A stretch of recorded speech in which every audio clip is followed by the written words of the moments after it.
আসসালামু আলাইকুম, welcome back to খাদিজা'স kitchen ওয়ার্ল্ডে। খাদিজা'স কিচেন ওয়ার্ল্ডের রেসিপি পর্বে আজকে থাকছে বাঙ্গির জুস। আগেই বলেছিলাম বাঙ্গির আরও একটা রেসিপি তৈরি করে দেখাবো, আর সেই রেসিপি দেখার জন্য চোখ রাখুন আমার চ্যানেলে। সেই রেসিপিটা নিয়ে কিন্তু আজকে হাজির হয়ে গেছি। বাঙ্গির পুডিংয়ের একটা রেসিপি রয়েছে আমার চ্যানেলে, ডেসক্রিপশন বক্সে আমি সেই লিঙ্কটা দিয়ে দেবো। আপনার কেউ চাইলে সে বাঙ্গির পুডিংয়ের রেসিপিটা দেখে নিতে পারেন।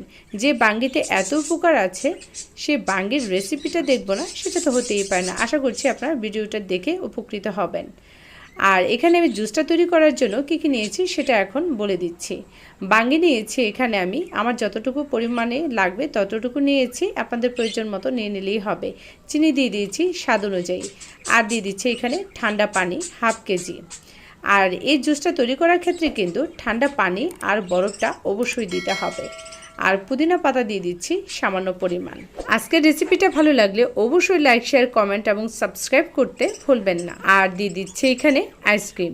এই তো ছিল আজকের উপকরণ। এখন নিমেষের মধ্যেই কিন্তু জুসটা তৈরি হয়ে যাবে। বুঝতেই তো পারছেন কত সহজ এই বাঙ্গির জুসটা তৈরি করা।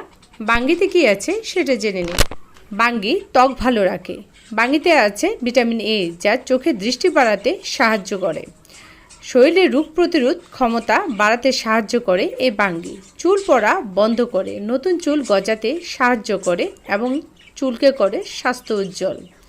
বাঙ্গিতে আছে প্রচুর পরিমাণে ভিটামিন সি বা বিটা ক্যারোটিন, যা বয়সের ছাপ এবং ত্বককে কুঁকড়ে যাওয়া থেকে প্রতিরোধ করে। বাঙ্গিতে আছে প্রচুর পরিমাণে পানি, যা গরমে শরীরের তাপমাত্রা ঠিক রাখতে সাহায্য করে। যার এত গুণ আছে তাকে বাদ দিয়ে কি আমরা অন্য কোনো ফলকে প্রাধান্য দেব? নিশ্চয়ই না। একটা প্রবাদ আছে, জাতের মেয়ে কালো ভালো, নদীর জল ঘোলা ভালো।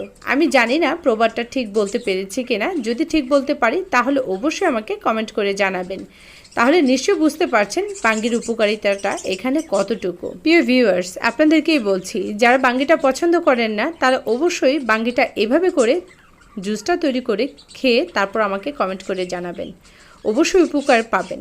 যে জিনিসটা আপনারা পছন্দ করেন না সেই জিনিসটাই কিন্তু অনেক সময় উপকারে আসে। আশা করছি বুঝতে পেরেছেন। আজকের মতো এখানেই বিদায় নিচ্ছি। সবাই সুস্থ থাকবেন। আল্লাহ হাফেজ।